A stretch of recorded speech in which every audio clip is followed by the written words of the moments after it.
Olá, graça e paz. Espero que você esteja bem, você, sua família, e que sua vida vá bem. Vamos falar um pouquinho sobre a iniciativa de Deus se revelar. Pois o que mais Deus quer é se revelar ao homem. E a primeira grande revelação de Deus é através da sua criação. Salmo 19, verso 1 diz que os céus proclamam a glória de Deus. E no firmamento nós vemos as obras de suas mãos. Então, a criação de Deus, a natureza que nós vemos, que nós podemos contemplar, é uma das grandes revelações de Deus, o Criador. E além de ser Criador, Ele é mantenedor de todas as coisas. É interessante lembrar que a partir dessa informação não há ninguém desculpável. Por que nós podemos dizer isso? Porque quando o Salmo 19 afirma isso, que os céus proclamam a glória de Deus e o firmamento mostra a criação de suas mãos, não há ninguém indesculpável. Eu não digo isso de elucubrações humanas, não, eu digo isso porque é a Bíblia que diz isso.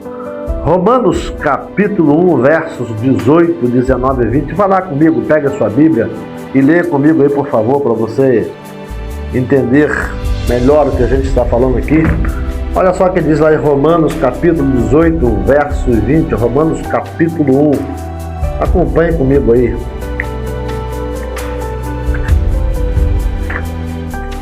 Perdão que a Bíblia que está aqui em Hebreus, mas na verdade eu quero o livro de Romanos. Romanos capítulo 1, versos 18, 19 e 20, olha que interessante. Portanto, a ira de Deus é revelada dos céus contra toda a impiedade e injustiça dos homens, que suprimem a verdade pela injustiça humana. Pois o que Deus se pode conhecer é evidente entre eles, a natureza está entre eles. Eles podem vislumbrar a criação de Deus. Quando você olha os montes, quando você pode contemplar os mares, quando você pode contemplar as aves no céu voando, tudo isso está entre nós. É isso que o texto está falando. Nós estamos contemplando aquilo que Deus criou.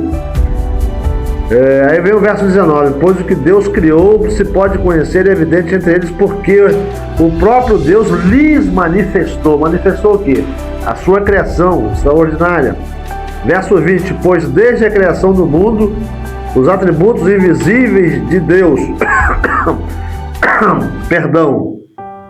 eterno e sua natureza divina têm sido observados claramente, podendo ser compreendidos por intermédio de tudo que foi criado, de maneira que tais pessoas não são indesculpáveis.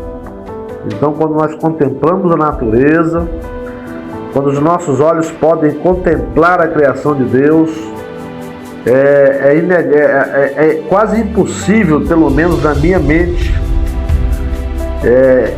e não entender que existe um Deus criador de todas as coisas. Eu não consigo entender que não foi um Deus que projetou tudo isso, essa natureza extraordinária, a perfeição dentro da natureza. Eu não consigo conceber a ideia da evolução, na minha cabeça não cabe. Eu respeito a ideia de quem tem a mente evolucionista, de quem crer na evolução, respeito e entendo, mas na minha mente não pode caber um negócio desse, porque é impossível não ver Deus na criação, na perfeição, nos mínimos detalhes da criação. E uma segunda forma de Deus se revelar ao homem é a história do povo hebreu, a história do povo que veio a partir de Abraão. E é através desse povo que Deus se revela à humanidade. Creio que a maioria dos povos conhece a história do povo hebreu, do povo israelita e do povo judeu. E quero abrir aqui um parênteses para que nós possamos entender o que é isso: povo hebreu, povo israelita e povo judeu. O povo hebreu vem lá de Éver, em Gênesis capítulo 11, é dali que surge o povo hebreu. E o povo de hebreu torna-se o povo israelita. Quando é que o povo se torna o povo israelita, o povo de Israel, o Israel de Deus. E é lá em Gênesis 32, quando Jacó volta da casa de Labão, quando Jacó retorna de Padã-Arã e volta para a sua terra onde nasceu, para se encontrar com seu irmão Esaú, ele vai atravessar o Val do Jaboque. E é no Val do Jaboque que ele se encontra, ali está com a sua caravana. Ele divide a sua caravana em duas partes. Uma vai para a direita, outra vai para a esquerda, para se porventura Esaú atacar essas caravanas, que houvesse sobreviventes. E Jacó não atravessa o Val do Jaboque, o riacho. Jacó fica sozinho.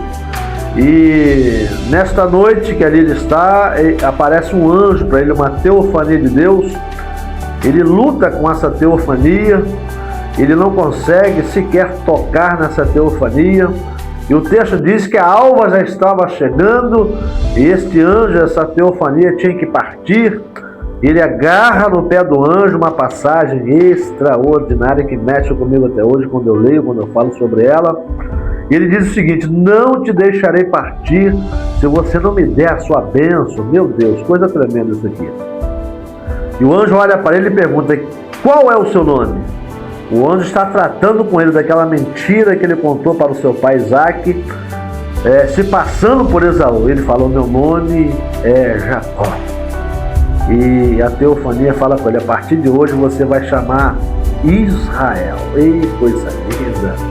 E a partir dali, o nome de Jacó muda para Israel. E é a partir deste momento que o povo torna-se o povo israelita. E depois o povo se torna o povo judeu. Aí você vai lá em 1 Reis, capítulo 12, onde tem a morte de Davi. Aí começa o reinado de Salomão e um pouco depois aí as tribos se dividem. As 12 tribos são divididas. 10 tribos vão para o reino do norte e 2 tribos ficam no reino do sul. E as 2 tribos que ficam no reino do sul é a tribo de Judá e a tribo de Benjamim. É da tribo de Judá que vem o povo judeu. E é desse povo judeu que vem Jesus de Nazaré. A genealogia de Jesus é de Judá. Judá, para você que não se lembra de repente, é o 4º filho de Jacó. Porque Jacó casou com Lia e teve 4 filhos: Rúben, Simeão, Levi e Judá. E é de Judá que vem o povo judeu, é de Judá que vem o povo separado de Deus, é de Judá que vem o Messias, Jesus de Nazaré, o nosso Salvador. E uma terceira forma de Deus se revelar ao povo, à humanidade, é as Escrituras. Porque até o povo ficar cativo no Egito não havia Escrituras. A Bíblia foi escrita com Moisés a partir da saída do cativeiro, que durou 432 anos no Egito. E Moisés, como libertador, sai de lá com este povo, atravessa o Mar Vermelho, e durante aí o tempo que ele ficou no deserto, 40 anos, ele começa a escrever o Torá, o Pentateuco, os 5 primeiros livros da Bíblia. E é a partir dali que Deus começa a se revelar. Mas como o povo sabia de Deus antes das Escrituras? Dentro da teologia nós chamamos isso de Bíblias literárias. O que era, na verdade, as Bíblias literárias? Eram os homens a partir de Adão. E por isso, na minha perspectiva teológica, creio que o homem vivia tanto tempo. Os homens antediluvianos viviam lá 900, 800 anos. Adão viveu 940 anos, salvo engano. Matusalém foi o que mais viveu 969 anos. O que menos viveu dentro dessa genealogia foi Enoque, que viveu 365 anos. Então esses homens nós chamamos eles de Bíblias literárias, que uma geração ia passando para outra geração desde Adão sobre a pessoa de Deus. Mas quando chega em Abraão, Deus faz um chamado a Abraão, Gênesis capítulo 12, sai da tua terra, sai da tua parentela e vai para um lugar que eu te mostrarei. É deste homem que vem aí o povo de Deus, o Israel de Deus, como eu falei um pouco antes. Esse povo se torna cativeiro e fica 432 anos cativo no Egito. esse povo sai do Egito, adentra o deserto, e é ali que Moisés escreve aí os primeiros livros da Bíblia, o Torá, o Pentateuco. Então Deus vem se revelando, Deus quis se revelar. E na verdade, quando nós estudamos teologia, nós aprendemos aquilo que Deus já se revelou da sua pessoa. Teologia é estudar aquilo que Deus já se revelou para a humanidade. É que tudo que Deus queria revelar está tudo aqui nas Escrituras Sagradas. Deus, na verdade, decidiu se revelar para o homem. E o que Deus mais quer é que o homem possa conhecê-lo. E eu acho relevante dizer algo aqui, porque muitas pessoas têm a ideia que Deus é um ser muito distante, que Deus é um ser que não pode ser alcançado. Isso é uma grande mentira, porque na verdade o que Deus mais quer é se relacionar com o homem. E uma afirmação que a gente pode fazer com toda certeza absoluta é que Deus é um ser totalmente relacional. Lá no Jardim do Éden, na virada da tarde, Deus vinha para conversar, bater um papo com Adão. Quando Deus tirou o povo do Egito e o povo adentrou no deserto, na verdade Deus queria conversar com todo mundo, mas o povo ficou com medo de Deus e Deus começa a falar somente com Moisés. Mas na verdade Deus queria formar um sacerdócio real. Êxodo 14 fala que Deus queria fazer daquele povo uma geração de sacerdotes. Mas não foi possível, porque o povo não quis um relacionamento com Deus. Aí colocaram Moisés para ser o seu porta-voz, e é Moisés que tinha lá um grande relacionamento com Deus. O que Deus mais quer é se relacionar com o homem. A palavra mais bonita da Bíblia, a afirmação mais impactante da Bíblia, é a afirmação que nós podemos chamar Deus de Pai. Após a cruz de Jesus, após o sangue de Jesus vertido na cruz, agora aquele que se decide pela pessoa de Jesus pode chamar Deus de Pai. A oração do Pai Nosso, no Sermão do Monte, começa: Pai Nosso que estás no céu. É Jesus trazendo um modelo de oração. Em Lucas capítulo 11, verso 1, diz bem assim: estando Jesus a orar em algum lugar, um de seus discípulos disse-lhe: Senhor, ensina-nos a orar, como também João ensinou os seus discípulos. E está se referindo a João Batista, que ensinou os seus discípulos a orarem. E o verso 2 diz bem assim: quando orardes, dizei, palavra de Deus, Pai. Ah, queridos, é um negócio assim extraordinário a gente poder chamar Deus de Pai.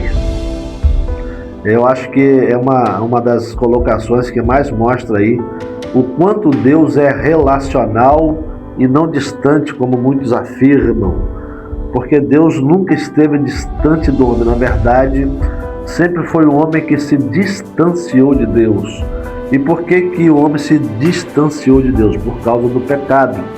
Exatamente lá no momento que Adão comeu do fruto proibido, ele sente algo dentro dele, ele começa a fugir de Deus, e é Adão que se esconde de Deus, e não é Adão que vem até Deus, é Deus que faz um questionamento: Adão, aonde você está? E claro que essa pergunta não é uma pergunta geográfica, porque Deus é onisciente e sabia onde exatamente Adão estava. Isso é uma pergunta assim muito espiritual, porque lá em Gênesis capítulo 2, Deus afirmou para Adão: no dia que você comer dessa fruta, certamente morrerá. E lendo as Escrituras, nós vemos que Adão comeu da fruta e não morreu fisicamente, porque Adão viveu 930 ou 940 anos. Eu não tenho a certeza absoluta aqui, mas está lá na genealogia de Gênesis capítulo 5. Então o que aconteceu? Espiritualmente, no ato que Adão comeu do fruto, ele se desligou de Deus, espiritualmente falando. Então eu posso afirmar que toda pessoa que ainda não teve um encontro com Jesus está morta no mundo espiritual. E é por isso que Paulo afirmou lá aos Efésios, dizendo o seguinte: e Deus vos vivificou, e estando mortos em delitos e pecados. Vivificar